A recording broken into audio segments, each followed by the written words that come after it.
লালমনিরহাটের কারা দেখি, লালমনিরহাট।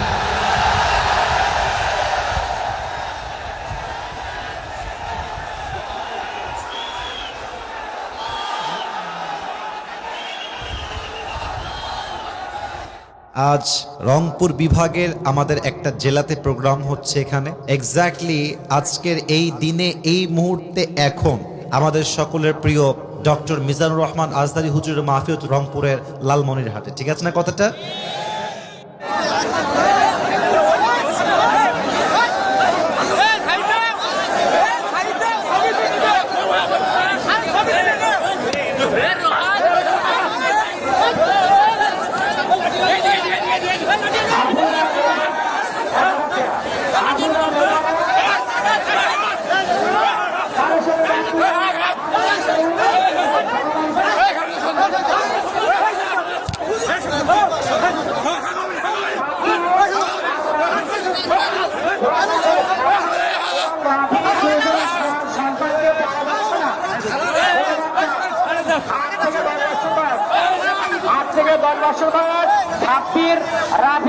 তোমরা যদি কোনোখানে যেয়ে থাকো, তাড়াতাড়ি তোমাদের আত্মীয় স্বজন স্টেজের সামনে আছে, তোমরা তাড়াতাড়ি মিঠাই খাওয়া বাদছে, এদিক সেদিক ঘোরাঘোরা বাদছে, তাড়াতাড়ি মঞ্চের সামনে আসার জন্য বলা হলো।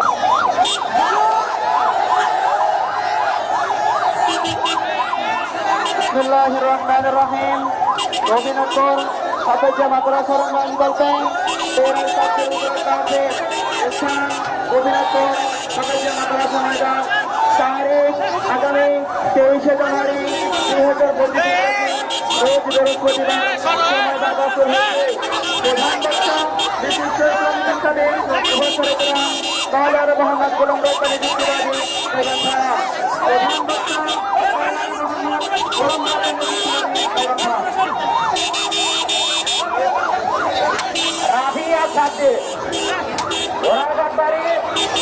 তোমরা যেখানে থাকো না কেন, রাফি খাদ্যের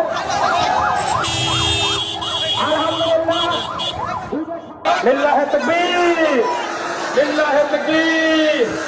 প্রধান বক্তার আগমন মাহফিলের পক্ষ থেকে 1000 টাকা।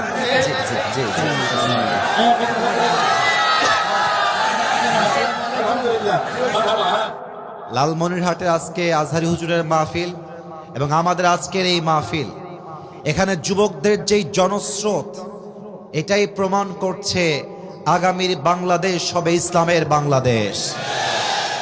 আর যারা গততে ইসলামকে রুখে দেওয়ার চেষ্টা করেছে তারা যেমন নির্বংশ হয়ে গিয়েছে, আগামীতে যারা ইসলাম বিদ্বেষের শক্তি হয়ে কাজ করবে, ইসলাম বিরোধী শক্তি হয়ে কাজ করবে, ইসলামকে নিয়ে বিদ্বেষ পোষণ করবে, তারাও দিল্লি ভাগতে বাধ্য হবে। আমি খুব নম্র ভাষায়, ভদ্র ভাষায় কয়েকটা কথা বলতে চাই।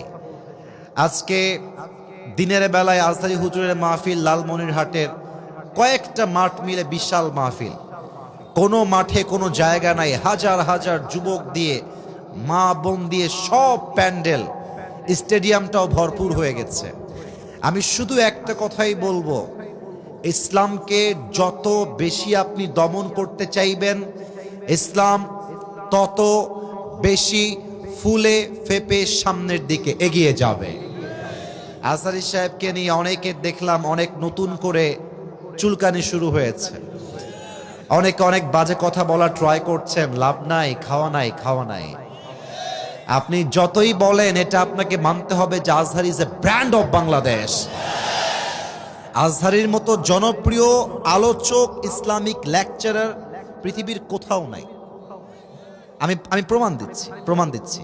আপনি যার নামই বলেন, বাংলাদেশ সহ পৃথিবীর যত দেশ আছে, এমন কোন আলোচক পৃথিবীতে জন্ম নেয় নাই যে আলোচক কোথাও ওয়াচ করবে আর সেখানে 20 লক্ষ মানুষ জমা হয়ে যাবে, এমন পৃথিবীর কোথাও নাই। Azhari is the only one person, সে যেখানেই যায় 10 লক্ষ 20 লক্ষ মানুষ ইসলামের ভালোবাসা এক জায়গায় জমা হয়ে যায়। We proud of it. এটা নিয়ে আমরা গৌরব করি, আমাদের অহংকারের জায়গা, আমাদের গৌরবের জায়গা, এটাই ইসলাম। ইসলাম এত সুন্দর যদি এটাকে কেউ রিপ্রেজেন্ট করতে পারে to the better way, to the best way, আমার বিশ্বাস একজন মানুষ ইসলামকে রিপ্রেজেন্ট করবে, তার কথা শুনে হাজার হাজার বিধর্মী কালেমা পড়ে মুসলমান হয়ে যাবে। আল্লামা দেলোয়ার হোসেন সাইদি হুজুর, নাম তো শুনছেন? এত আস্তে কেন, নাম শুনছেন না আপনারা সবাই?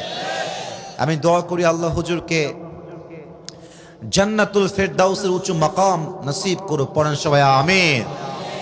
আমার মনে হয় এই যে আমরা বলি আপনি একজনকে মেরে ফেলবেন, একজনকে হত্যা করবেন, আল্লাহ আর একজনকে তৈরি করে দিবে। আপনার আল্লামা দেলোয়ার হোসেন সাইদি হুজুরকে মিথ্যা রাজাকারের ট্যাগ দিয়ে জেলের মধ্যে পচিয়ে নির্বিচারে ইনজেকশন পুশ করে হত্যা করেছেন। আল্লাহ বলছে তোমরা একজনকে হত্যা করলে কি হবে, আমি তার পরিবর্তে হাজার হাজার আজহারি বাংলার মাটিতে পয়দা করে দেব। রুখে দেওয়ার সাধ্য কারো নাই। আমাদের সকলের প্রিয় আল্লামা একটা কথা বলতেন, যারা তোমরা আমাদেরকে মৌলবাদী বলে ট্যাগ দিয়ে গালাগালি করো, আমরা চুল পরিমাণ এই কথায় রাগ করি না।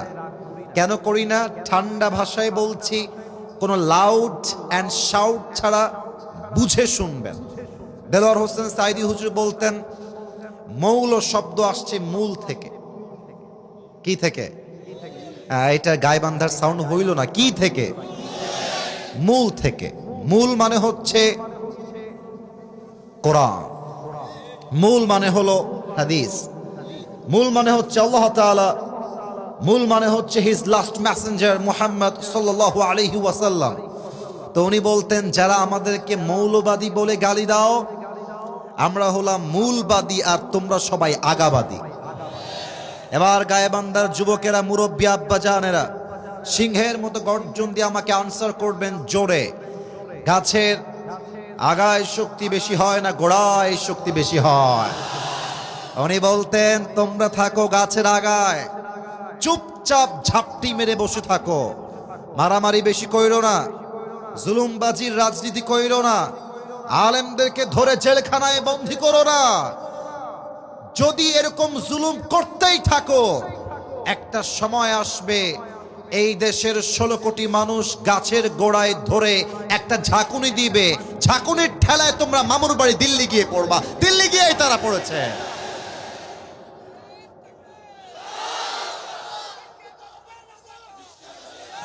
ওনার প্রত্যেকটা কথা, আমাকে কথা বলতে দেন, আমাকে কথা বলতে দেন। ওনার প্রত্যেকটা কথা আজকে বাংলার মাটিতে বাস্তবে রূপ ধারণ করেছেন। উনি বলতেন যারা জুলুম করছো, আলেমদেরকে ধরে জেলখানায় দিচ্ছ, গুম করছো, নির্বিচারে হত্যা চালাচ্ছ, সময় আসবে এমন ইন্দুরের গর্ত পালাবার জন্য তোমরা কোথাও। তার প্রমাণ সালমান এফ রহমান দরবেশ বাবা। ভাইরা আমার হাসতেছেন, আমি বলি একটা কথা মনোযোগ দিয়ে শোনেন। সালমান এফ রহমান তার জীবনের 1 মিনিটের ইনকাম আপনার পুরো জীবনের ইনকাম সমান সমান। 1 মিনিটের ইনকাম। এত টাকার মালিক, হাজার কোটি টাকার সম্পদ। যখন তাকে জেলখানায় তোলা হলো আদালতে, তার পক্ষে একটা আইনজীবী লড়বে, হারিকেন দিয়েও খুঁজে পাওয়া যাচ্ছে না। এত টাকার মালিক, তবুও কোনো আইনজীবী পাওয়া যাচ্ছে না। এটাই প্রমাণ জালিমের পতন যখন আরশে আজিম থেকে নিশ্চিত হয়ে যায়, জালিম তখন ইন্দুরে গর্ত পায় না পালাবার জন্য গায়বান্ধার ভাইরা।